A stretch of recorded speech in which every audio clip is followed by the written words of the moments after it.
Good evening, thanks for joining us on the news at 8. Today, the 24th day month of December 2023. I am Grace Dokazuekachi. First, the major headlines. Saudensi calls for proper documentation of tenants in commercial vehicles over missing children. Port Harcourt refinery reopens after years of closure. Military uncovers 636 illegal refineries, intercepts 21 million liters of crude oil. We take commercials. We'll be right back with details and then more. Stay connected.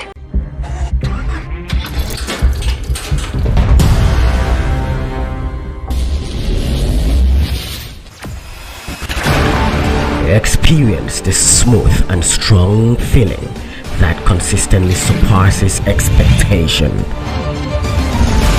Leading the way in high-performance lubricants, Master Supermoto Oil is as durable as titanium.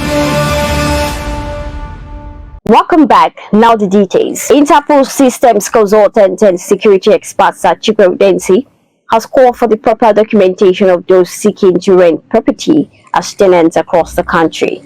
He also advocated documentation of all commercial vehicles and motorcycles operators to curtail incidences of missing children across the country. Featuring on Radio Current Affairs program Open Parliament on Wednesday, Saudensi said the growing cases of missing children in Nigeria calls for worry, attributing it to desperation for survival. The Port Harcourt refinery company in Rivers State has resumed operations in line with the federal government's commitment, aiming to produce refined goods at the plant by December 2023.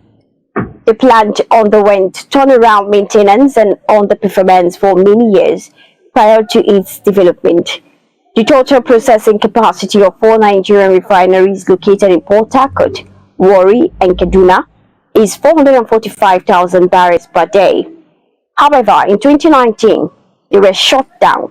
But in August, Senator Henneken Lokobiri, the Minister of State for Petroleum Resources, said that the refinery will start up again in December. The restoration of the refinery operations at the plant and the start of a comparable project at the Dangote refinery are expected to enhance fuel supplies in Africa's top oil producer and enable savings on refined fuel and other petroleum products. Rivers State Governor Simlai Fubari has approved the sum of 100,000 naira each for civil servants in the state. The bonus will go to the thousands of workers in the different ministries, departments, and agencies. The State Commissioner for Information and Communication, Mr. Joe Johnson, said that the approval was given on Tuesday for immediate implementation to enable the civil servants have a wonderful Yelutude celebration. The military has, in the last 5 months, uncovered and busted 636 illegal refinery sites and intercepted 21.7 million naira liters of crude oil valued at about 54 billion naira.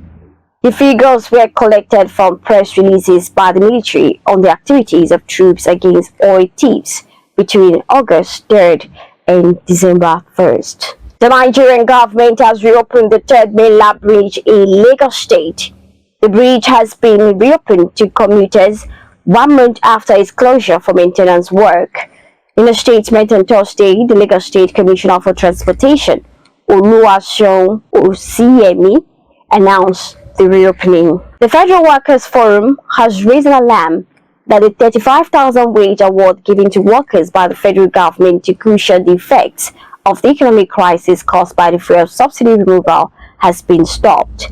The workers on Thursday alleged that the federal government paid only 1 month out of the 6 months promised to the workers. President Bola Ahmed Tinubu has directed that school feeding program be reintroduced to address the challenges of out-of-school children. Former President Muhammadu Buhari's government has suspended the program after many years of running it.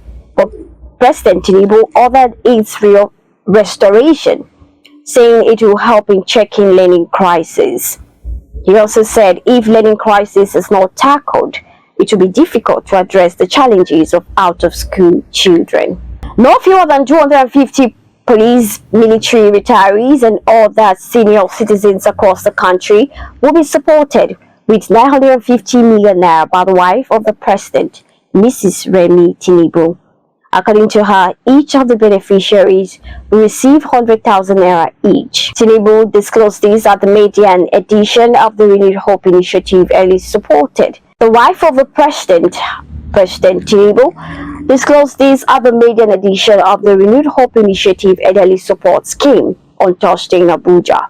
She noted that the scheme is to cushion the effect of the economic situation on senior citizens. On business, the National Bureau of Statistics says the unemployment rate in Nigeria increased to 4.2% in quarter 2023 from 41% recorded in quarter 2023. The NBC said this in its Nigeria Labor Force Survey for quarter 2 2022 released in Abuja on Thursday. It said the unemployment rate was defined as the share of the labor force who were not employed but who were actively searching and were available for work.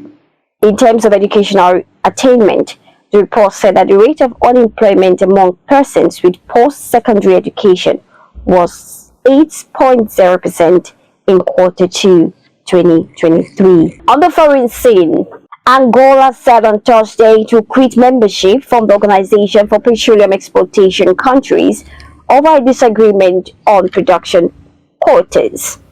The decision is coming on the heels of the oil cartel's decision last month to further slash output next year, which according to an AFP report today. Still at the foreign scene, an Oklahoma judge has exonerated a man who spent 48 years in prison for a murder he didn't commit.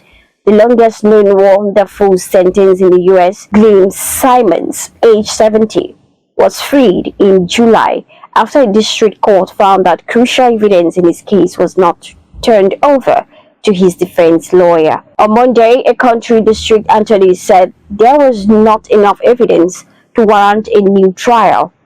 In order, on Tuesday, Judge Ami Palumbo declared Mr. Simons innocent. While in sports, Chavis midfielder Kelechi Nwakali feels with Victor Sheehan that the Super Eagles have a squad capable of matching any side for the 2023 Africa Cup of Nations title in Ivory Coast. The new African Footballer of the Year, Sheehan, will make a return to the Eagles for the tournament after missing the team's World Cup qualifiers against Lesotho in Zimbabwe in November due to hamstring injury. And that's sports news brings us to the end of the news at 8. But before we go, recap the major headlines. Saudensi call for proper documentation of tenants in commercial vehicles over missing children. Port Harcourt refinery reopens after years of closure. Military uncovers 636 illegal refineries, intercepts 21 million liters of crude oil. These and many more different platforms. Log on to www.abntv.com.ng, and you can also follow us on all social media platforms being displayed on the screen. I am Grace Dorcas Onikachi. Have a pleasant night. Rest stay safe.